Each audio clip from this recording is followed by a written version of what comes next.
It started early, with small cracks that widened into gaping holes by the third quarter. A'ja Wilson set an illegal screen, extended her leg out, clear as day. Everyone saw it. Instead of the foul being called on her, it was Lexi Hull who got tagged, punished for Wilson's mistake. Later, Wilson and Alyssa Smith fouled Michaela Timpson so hard the crowd gasped, yet no whistle came. Indiana could have entered halftime with a 1-point lead, momentum, and energy in their sails. Instead, they were forced to watch a 3-point deficit built on phantom fouls. That's the reality of this series. The Fever don't just play against Las Vegas, they play against Las Vegas and the officials holding whistles like weapons. By now, this pattern isn't surprising. Game 1 was already filled with the same tilted balance. Vegas tried to claw their way back into the game by living at the free throw line, while Indiana's physical defense was punished at every turn. What counted as tough play for the Aces magically became illegal contact when the Fever did it. Game 2 doubled down on the problem, with 41 fouls called, 16 in one quarter alone. Stephanie White said it best when she admitted her team couldn't find rhythm with whistles being blown every 10 seconds. Offense is about timing, flow, and spacing. How can you find any of that when the game stops on every possession? By the time Game 3 rolled around, it wasn't just a pattern anymore. It was a wall. A barrier that Indiana was forced to climb every possession. And sometimes even climbing wasn't enough because the officials simply knocked them back down. The breaking point came in the third quarter, and everyone in Gamebridge remembers it. Aaliyah Boston tried to challenge a foul called on Jackie Young. Stephanie White immediately motioned for a review. The Fever bench was ready, begging for the chance to correct an obvious mistake. But the officials didn't acknowledge it. They didn't even allow the challenge to exist. Seconds later, Chelsea Gray buried a three-pointer, and in an instant, Indiana's lead evaporated. One possession turned the entire tide. The Fever had earned separation. They had forced stops.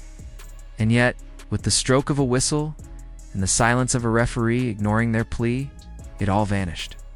Fans went from roaring with hope to screaming in disbelief, their arms waving furiously as the officials marched the game away from them. That clip went viral online within minutes. Analysts broke it down frame by frame, showing exactly how the ignored challenge shifted the game. They paired it with footage of flops, elbows, and cheap pushes from Las Vegas that were completely ignored. The 2-minute recap is brutal. A'ja Wilson shoved Howard in the back. Howard pushed back. Foul on Howard. Aaliyah Boston was mauled by Smith. No call. A'ja Wilson got the whistle on contact half as severe. Alyssa Smith got called for contact that literally never happened. The replay made it clear her arm wasn't even touched, but the foul was still called. That's not oversight. That's favoritism. Wilson could throw her shoulder into Boston, defenders could be tossed to the floor, and somehow the whistles stayed silent. Meanwhile, every inch of contact from Indiana was treated like a crime.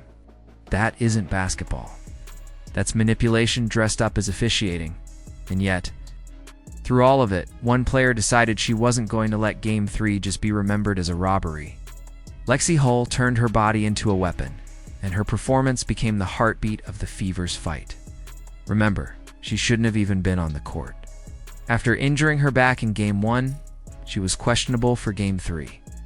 Her movement in warm-ups was stiff. Nobody expected much. But when her number was called, she delivered one of the most inspiring playoff performances this franchise has ever seen. 16 points, 10 rebounds, 4 assists, 2 blocks, 1 steal. And she did it on 6 of 10 shooting, including 3 massive 3-pointers. Every shot mattered. Every loose ball mattered. Hull tied a franchise playoff record with 8 threes across 2 games. And she did it while grimacing in pain, throwing her body into plays most healthy players would hesitate to attempt. She boxed out taller aces. She dove to the hardwood. She wrestled for rebounds. She had no business winning. And every time Vegas threatened to pull away, it was Hull who hit the lifeline shot to drag Indiana back into the fight.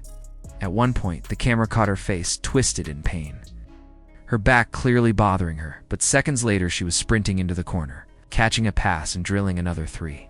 The fans inside Gainbridge saw it for what it was.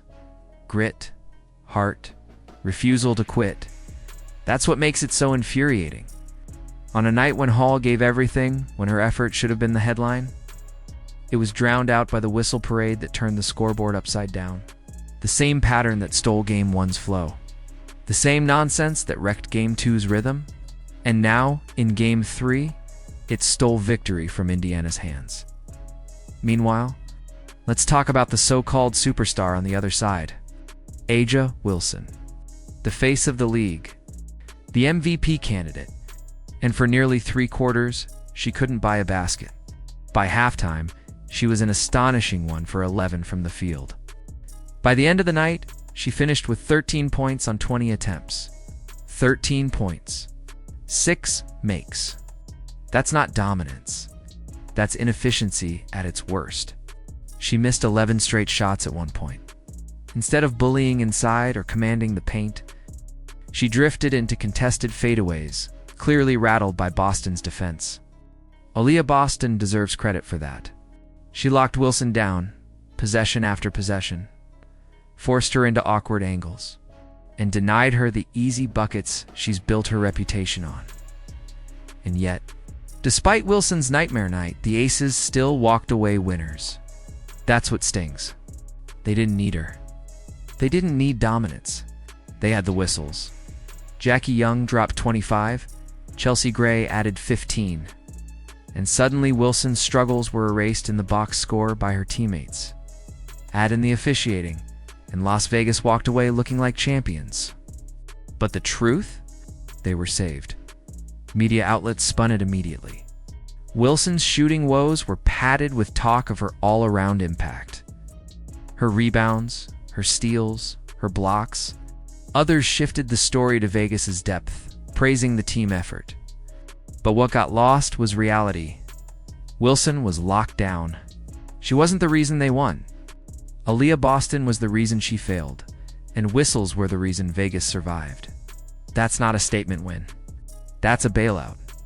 Now all eyes turn to Gainbridge Fieldhouse for Game 4.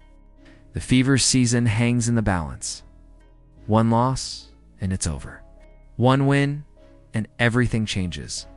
Becky Hammon is already trying to shape the narrative, complaining about physicality, hinting that maybe the officials will swing too far in Indiana's favor at home. Think about that. After 3 games of whistles leaning Vegas's way, now she's worried about bias against her team? That's not concern. That's fear. Fear of what Gainbridge becomes when 17,000 fans scream at every foul, every shove, every elbow. Fear of what happens when the whistles can't be hidden by silence. Fear of what happens when Indiana finally gets a fair fight. The Fever know what they need. Push tempo. Get Boston touches inside. Force Wilson to defend without bailout calls. Unleash Kelsey Mitchell early and let her rhythm set the tone after being smothered in Game 3. And let Lexi Hull ride her momentum, because her toughness has become the symbol of this team. The Aces are champions, but they're showing cracks. Wilson's confidence is shaken. Young is carrying too heavy a load. Their depth looks thinner on the road. And Gainbridge has already proven it can flip games with pure energy.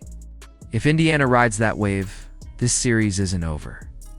The Fever didn't lose Game 3. It was stolen from them. Game 4 is about taking it back. About proving that when the whistles don't interfere, when the fight is fair, Indiana has what it takes to beat the champs. Lexi Hull is proof. Aaliyah Boston is proof. And with 17,000 fans behind them, the story isn't finished. Do you think the Fever can bounce back? If yes, comment "Let's go Fever." Subscribe and turn on all notifications so you never miss out. Watch how Game 4 goes down, because if Game 3 was robbery, Sunday might just be redemption.